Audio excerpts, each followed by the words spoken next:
The traditional per-word rate is collapsing, but the capital hasn't evaporated. It has moved aggressively into AI data infrastructure, zero-touch automation, and enterprise governance. Welcome to Locanuku.com, localization news you can understand. The very foundation of how we value language services is collapsing fast, but what is rising from the rubble is incredibly revealing. The changes sweeping through the localization sector aren't just about faster software or shinier neural networks. We are looking at massive macroeconomic shifts rewriting the business model of the entire industry. To grasp this, we have to start with a concept that Christos Makropoulos recently laid out called the Great Flattening. It is the most accurate framework for understanding the current chaos in the procurement market. For 30 years, the whole translation and localization industry rested on a simple commercial agreement. More words equal more cost. Word count was the undisputed global currency. It was clean, highly auditable, and served as a reliable proxy for human effort. But that proxy is now entirely broken. Enterprises are deploying sophisticated context-aware AI pre-translation pipelines. The AI takes a first pass at the content, and then human linguists step in for the post-editing phase. When localization directors actually look at the telemetry data, the keystrokes and modifications the humans are making, they are seeing an edit distance of 2 to 3%. That means the AI is generating text that is nearly perfect right out of the gate. That triggers an immediate crisis in the finance department. When a procurement officer sees a 2% edit distance, they don't celebrate the amazing quality. They immediately ask why they are paying a premium per word rate to review a document that the linguist isn't even changing. From a mechanical standpoint, the visible textual intervention has collapsed to near zero. The skeptical CFO thinks they should cut the rate by 90% because the linguist is objectively doing less typing. But typing is not what you are paying for. This is the crucial distinction. A low edit distance does not mean low human value. The cognitive validation burden, the mental energy required to read a highly complex text, evaluate it against cultural norms, check legal requirements, and make sure the AI didn't subtly hallucinate something, remains exactly the same. In some cases, it is actually higher because correcting a machine's plausible-sounding lie is harder than translating a sentence from scratch. It is like paying a structural engineer to inspect a skyscraper. They might walk through the building, check the foundation, and not swing a single hammer. You are paying for their cognitive validation and the massive liability they assume by signing off that the building won't collapse. In highly regulated fields like aerospace engineering, clinical oncology trials, or intellectual property filings, an uncontrolled AI paraphrase can be catastrophic. An LLM might translate the steps for an aircraft maintenance procedure flawlessly, but accidentally invert a directional instruction. A human expert is the auditor signing off on the structural integrity of that text. Because the industry is panicking over the death of the word count, language service providers are rushing to invent new pricing models just to appease procurement, and some of those models are toxic. Take the shift toward effort-based compensation. On the surface, paying for effort sounds fairer than paying for an arbitrary word count. But in practice, if a vendor decides that effort equals the number of keystrokes a linguist makes, or the time they spend actively moving their mouse, they build a system that actively punishes the exact cognitive work we just validated. A senior legal translator might spend 20 minutes researching an ambiguous culturally loaded clause in a merger agreement, cross-referencing precedents and checking the term base, only to conclude that the AI's initial translation was legally sound. They make zero edits. Under an effort-based system with keystroke loggers, they literally don't get paid for their expertise. That inevitably leads to surveillance-heavy time tracking and micromanagement, risking the loss of the most talented domain experts from the industry, right when we need their oversight the most. If traditional per-word rates are dead and effort-based pricing is a trap, the obvious question is, where is the money actually flowing? The capital hasn't evaporated. It is moving aggressively into data, specifically, the infrastructure required to build and refine artificial intelligence. Slator recently released a report showing the market for AI data has exploded to $9.3 billion globally. The premium capital is heavily concentrated on deployment data. When a massive technology company builds a foundational AI model, they train it on the open internet to teach it the fundamental statistics of human language. That is foundational training data. But when a highly regulated enterprise, like a global pharmaceutical company, wants to deploy that model safely inside its internal network, it cannot rely on generic internet knowledge. It needs hyper-specific, expertly curated data to adapt the model to its proprietary domain and align it with strict compliance policies. Generating that deployment data requires high-level subject matter experts, actual oncologists, patent lawyers, and financial compliance officers, creating prompts, evaluating responses, and rewriting mistakes. Language service providers have a massive structural advantage here because they are the organizations that already know how to recruit, test, manage, and pay complex, multilingual, highly specialized people at scale. The financial markets are rewarding them for it. RWS Holdings recently released its earnings for the first half of 2026. Overall revenue grew by a solid 5%, but under the hood, its Generate segment, which houses its end-to-end AI data services division, saw a staggering 52% revenue growth. That proves the demand for managed AI data services is insatiable right now. At the same time, RWS reduced its overall internal headcount by about 6%. That is the flattening in action, revenue climbing, while headcount shrinks due to AI automation of internal workflows.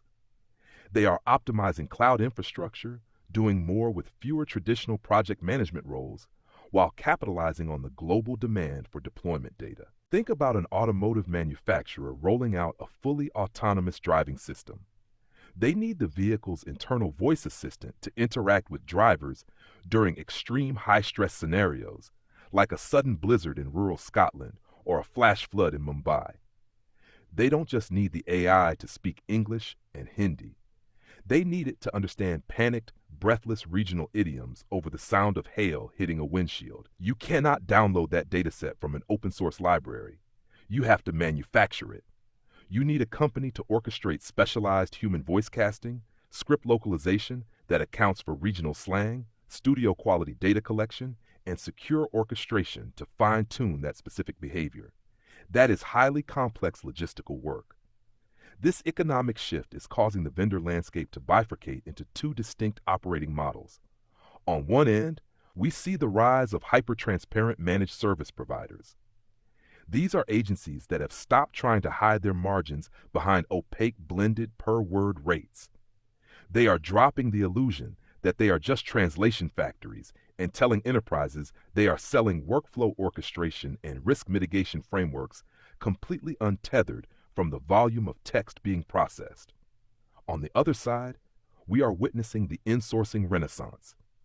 Because AI utility has been democratized, highly sophisticated enterprise clients are pulling governance back inside corporate walls, building internal language command centers, plugging deeply curated corporate data into vendor-agnostic orchestration layers, and bypassing traditional LSPs entirely. But a localization director who pitches a multi-million-dollar budget for an internal language command center suddenly has a massive target on their back. The CFO will demand hard proof that the internal investment is driving revenue. This connects perfectly to what Appsho is doing with its new suite called Conversational Insights. Global IT spending is projected to hit over $6 trillion this year, largely driven by the rush to capitalize on AI. Yet executive boards are approving massive investments in cloud computing and API calls while struggling to connect those raw costs to measurable business outcomes. Appsho's tool is a natural language AI interface that sits directly on top of hybrid IT and cloud spend data. Instead of spending weeks building a spreadsheet to justify cloud translation spend, a localization director can ask the system a plain English question. They can ask for the real-time ROI on deploying a localized Portuguese support portal compared against the raw AWS compute cost of running the LLM. The system translates raw technology consumption into business value instantly. The days of localization teams reporting millions of words translated as a vanity metric of success are over. Localization departments must use financial intelligence to justify their value, Improve their tech stack is a strategic investment that increases global market conversion. If the economic value has completely shifted away from typing words toward building AI systems and improving financial ROI, then our very definition of quality has to fundamentally change. Let's translate the deeper pattern here. For 3 decades, localization operated on a strictly linear factory model. A source file was authored, translated, reviewed, approved, and published. Once it hit the website, it was considered finished, a static historical asset frozen in a translation memory database. Today, because of AI orchestration, content is entirely dynamic. Crowden recently published a compelling philosophy arguing that the concept of a final AI translation literally no longer exists. An AI-generated translation published to your website just 6 months ago is already decaying legacy content. That isn't just because new foundational models are released. It's because your own internal enterprise ecosystem has evolved. Your linguists have corrected terminology databases. Your brand marketing team has sharpened the voice guidelines. Your prompt engineers have added guardrails to prevent cultural hallucinations. If your pipeline line processes a text today using all that compounded knowledge, it produces a significantly more accurate translation than it did 6 months ago. Holding on to that first draft delivers a degraded brand experience. Take a global ride-sharing platform with thousands of pages of safety guidelines and driver policies. In the old model, those were translated once and gathered dust until a legal overhaul forced an update. Now, if the central communications team decides to shift the global tone of voice from strict legal jargon to empathetic guidance, a system utilizing Crowden's continuous refresh loop can automatically sweep through the repository overnight, recalculating every string using the new prompt parameters. The immediate fear is that zero-touch automation will overwrite highly sensitive, legally approved safety warnings that human lawyers spent weeks perfecting. That is why metadata architecture has evolved. The system tracks the exact provenance of every single string, knowing the difference between an AI-generated FAQ and a human-locked safety warning. It refreshes the dynamic content to match the new tone, but bypasses the curated hero copy, protecting human workflows while automating bulk optimization. Multilingual content is never truly finished. It is simply in a state of continuous optimization. For optimization to work, the AI has to intimately know the brand. It cannot just guess based on broad internet training. Phrase is bridging the gap between human standards and AI agents through a massive expansion of language intelligence, and the key is context. Context is the dividing line between an AI gimmick and an enterprise-grade solution. If autonomous AI agents are writing support tickets without human prompting, they need direct access to the same language assets that human linguists use, or they will generate generic, off-brand output. Phrase is solving this through its implementation of the Model Context Protocol, or MCP. Think of the Model Context Protocol as a secure universal adapter. Historically, if you wanted an LLM to use your terminology, you had to manually paste a glossary into the prompt window every time. MCP allows an autonomous AI agent running in a completely different application, like a customer service bot in Zendesk, to securely reach into Phrase's intelligence layer through an API. When the Zendesk bot replies to a German customer about a dashboard error, it queries the translation memory and the corporate term base instantly. It discovers that the company specifically translates dashboard as Control Centrum in German. The AI doesn't have to guess. It knows the brand's exact voice. Phrase is combining this context layer with what it calls zero-touch localization. A software developer in Seattle can write new code in GitHub, commit a feature with 3 new user interface buttons, and the pipeline automatically detects the new English text strings. It pulls them out, triggers a translation using that deep MCP context, and pushes the localized Spanish, Japanese, and Arabic strings directly back into the codebase before the developer finishes their coffee. No project manager is notified, and no XML file is exported. It is the pinnacle of engineering-driven localization. But explaining zero-touch localization to a chief information security officer usually causes their blood pressure to spike. They immediately ask whether proprietary, unreleased software code is being fed into a public AI model where competitors could potentially scrape it. That exact enterprise anxiety is what RWS and Cohere set out to solve with their new partnership, resulting in Language Weaver Pro. Christina Scott, the group CTO at RWS, has been incredibly vocal that this isn't just a wrapper around an existing tool. They partnered with Cohere to build it on top of the Command A+ model, a 100 billion parameter system. A small 10 billion parameter model may be fast in one specific area, but if you ask it a question outside its expertise, it can confidently guess and hallucinate. A 100 billion parameter model possesses the cross-disciplinary knowledge to recognize when a phrase is a colloquial idiom versus a strict legal term. But generic frontier models suffer from token bloat.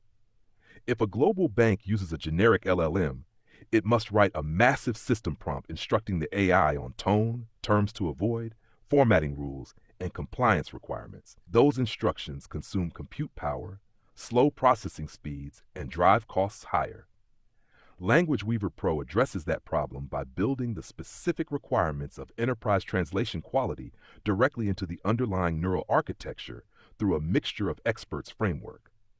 In a standard neural network, every parameter is activated whenever you ask a question, requiring enormous computational resources. In a mixture of experts model, the network is divided into highly specialized subnetworks.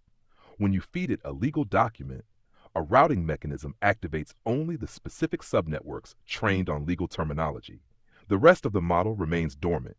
Because it only uses the computational energy it actually needs, Language Weaver Pro can operate on just 2 standard GPUs. That hardware efficiency allows a global bank to host this massive model on its own private cloud, or even entirely air-gapped on physical servers. It delivers world-class AI translation without a single byte of proprietary data touching the public internet, effectively solving the data retention nightmare. This forces an uncomfortable question about how we measure quality, because the conversation is no longer a simplistic human versus machine debate.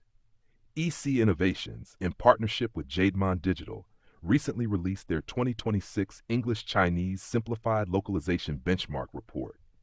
They conducted a blind evaluation of more than 700 localized outputs, comparing human linguists against traditional machine translation systems, Chinese LLMs, Western LLMs, and hybrid workflows. The central finding is that content type dictates everything. For user-generated content and highly creative marketing copy, the LLMs outperform the competition. Models such as Qwen, Dubao, Gemini, and ChatGPT excel because marketing requires stylistic flexibility and adaptive language generation. The AI is exceptionally good at mimicking emotional marketing tones and brand-friendly messaging. But when the researchers tested highly technical and informational content, where factual accuracy is paramount, human linguists still dominated. Technical content requires deep domain logic, absolute internal consistency across hundreds of pages, and a zero-tolerance policy for hallucination. An LLM might translate an engineering manual and make it sound fluid and natural, but if it subtly alters the logic of a troubleshooting sequence, the machine breaks.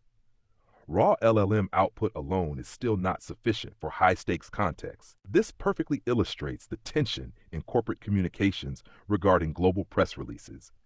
GTE Localize recently published a comprehensive guide highlighting the friction between creative marketing and strict compliance. A press release is news. It is governed by local media conventions, expectations of objectivity, and severe legal regulations. The biggest strategic mistake companies make is treating a financial press release like a creative advertising campaign. If an AI amplifies a CEO's quote with promotional hype, you are not just annoying a local journalist, you might be actively breaking the law. A US-based company might announce a subsidy grant with a bold promotional headline, but translating that literal tone for the German and Japanese markets can be a disaster. German journalists expect hard data and objectivity, while Japanese journalists expect context, background, and humility. Beyond cultural missteps, there is massive legal risk surrounding forward-looking statements. If the localization team softens a legal disclaimer about a timeline or alters a financial projection to sound more appealing, they could trigger an SEC investigation. Dates, currency conversions, and safe harbor statements require 100% factual fidelity. The tone may shift, but the facts are locked in stone. The AI translates the raw words, but the human expert navigates the nuance of legal liability and cultural diplomacy. Localization is also no longer just about translating text on a screen. It is aggressively expanding across the sensory spectrum. Google recently launched Gemini 3.5 Live Translate, a native speech-to-speech foundational model performing simultaneous interpretation across more than 70 languages. It generates translated audio while the speaker is still talking, preserving original emotional intent by analyzing pacing, pitch, and intonation. Google is integrating this into Google Meet, supporting more than 2,000 language pair combinations. Crucially, the company is mandatorily watermarking all generated audio with SynthID. SynthID is Google's imperceptible watermarking technology, designed to help identify AI-generated content and mitigate misinformation risks. Microsoft is pushing hard as well, taking Azure Speech to a new architectural level through VoiceLive for Foundry prompt agents. Built on WebRTC support for full duplex conversations, the system allows both parties to speak simultaneously. Unlike half-duplex, walkie-talkie style interactions, full duplex communication means users can actually interrupt the AI. If the AI misunderstands an account number, the customer can talk over it, and the system instantly stops speaking, recalculates its logic, and adjusts naturally. This technology is shifting economics in industries that have historically resisted automation because of liability concerns, particularly healthcare. AMN Healthcare recently acquired Jade Health, a company specializing in real-time, AI-enabled medical interpretation. They are absolutely not replacing human medical interpreters for complex clinical diagnoses. If a doctor delivers an oncology diagnosis, a human interpreter is still required to ensure absolute accuracy and to read body language and emotional cues. Instead, AMN is deploying Jade Health's AI to target administrative friction points, intake forms, a triage nurse asking about allergies, or a discharge coordinator scheduling a follow-up appointment. By deploying medically tuned AI translation for everyday, low-risk verbal exchanges, they can dramatically accelerate the patient journey for people with limited English proficiency while reserving human interpreters for critical clinical encounters. In the accessibility space, Sorensen Communications, recently named one of Newsweek's greatest workplaces for 2026, manages millions of highly sensitive conversations by blending AI sign language translation with its massive network of human sign language interpreters. This is where you need to stay human over the loop, particularly in legal and intellectual property workflows. RWS recently acquired a company called Obviously, an AI-powered productivity suite for intellectual property attorneys and corporate brand protection teams. It uses computer vision models to autonomously scan millions of global e-commerce listings, analyzing the visual DNA of images to instantly flag potential proprietary design matches. The AI performs the heavy lifting of scanning visual data at a speed humans could never achieve, but human experts step in to review the flagged results, verify the infringement, and execute complex legal takedowns. The humans are not in the loop doing the scanning. They are over the loop, managing geopolitical risk, making judgment calls, and enforcing legal action. But AI efficiency means absolutely nothing if trust in data security fails. VIQ Solutions, a major Canadian transcription company, had lucrative contracts with Australian courts, using AI transcription to accelerate the production of court records. They recently shut down their Australian division entirely, affecting roughly 200 courtrooms due to a catastrophic data privacy scandal. Thousands of highly sensitive Australian court files, including closed-door testimonies, were accessed by an unauthorized offshore contractor. When dealing with legal records or healthcare data, national sovereignty and strict data governance are not suggestions, they are the product. If a judge or a chief information security officer cannot trust your architecture, you lose the business. There is no AI fast enough to save you from a governance failure. With technology accelerating, economics shifting, and governance becoming the ultimate product, the job description for human beings working in the industry is being aggressively rewritten. Brian Murphy recently pointed out a massive disconnect in global enterprise strategy. Companies invest heavily in people infrastructure, such as local sales teams, but completely fail to invest in the content infrastructure required to support those humans. People infrastructure without content infrastructure is like buying a fleet of sports cars, but refusing to pay for fuel. AI is the scalable fuel that allows expensive people infrastructure to actually perform. Konstantin Dranch highlighted at Lockworld 55 that the new template for localization teams is incredibly lean. It consists of specialized localization engineers, diplomatic leaders managing C-suite stakeholders, and project managers who have abandoned linguistic file wrangling to focus on technical implementations. The actual linguists have evolved into in-country risk advisors. The industry is buzzing with the concept of vibe coding or model-assisted coding. Project managers with no computer science degrees are opening VS Code and using models like Claude 3.5 Sonnet to write complex code, build API connectors, and automate quality scanners. Stefan Zweig echoed this trend, noting that localization project managers are transitioning into localization architects. A project manager exhausted by manually checking video subtitle lengths can use a no-code automation platform or an LLM to generate a Python script. When an editor uploads a video, that script can automatically translate the transcription using brand context, flag Spanish subtitles that exceed timecode limits, and generate a report through Slack in just a few minutes. The historical gap between the users of software and the builders of software is shrinking rapidly. Before we get into the final takeaways, you can find more plain English localization insight at locanuku.com. If you are operating in the direct client market, you have to stop letting a mechanical word counter dictate your professional worth. Renato Beninato is blunt about this. Direct clients do not care about words. They buy international market expansion and legal risk mitigation. If you quote a per-word rate, you commoditize yourself as a simple utility. You must pivot to project-based pricing or value-based consulting. If an AI workflow allows a client to launch in 10 countries simultaneously, 3 weeks faster, without compliance violations, the financial value of that speed is astronomical. That value has absolutely nothing to do with the fact that the source file contained only 500 words. You are selling the outcome. And here's the wait, what moment. The translation memory, the absolute holy grail of our industry for 30 years, is actively becoming obsolete as a static database. We are moving toward a dynamic, living intelligence layer that constantly recalculates based on real-time context. As AI tools become democratized and anyone can generate a fluent translation, your competitive moat is no longer your ability to convert language A into language B. The machine does that instantly. Your value depends entirely on your ability to govern complex systems, mitigate geopolitical risk, and architect automated workflows. Ask yourself honestly, are you still acting like a factory worker on the assembly line, measuring your worth by the pieces of text you touch? Or are you ready to become the engineer who designs the factory? The ground has shifted, and mastering these economics is the key to thriving. That was localization news from locanuku.com, where localization news becomes news you can understand.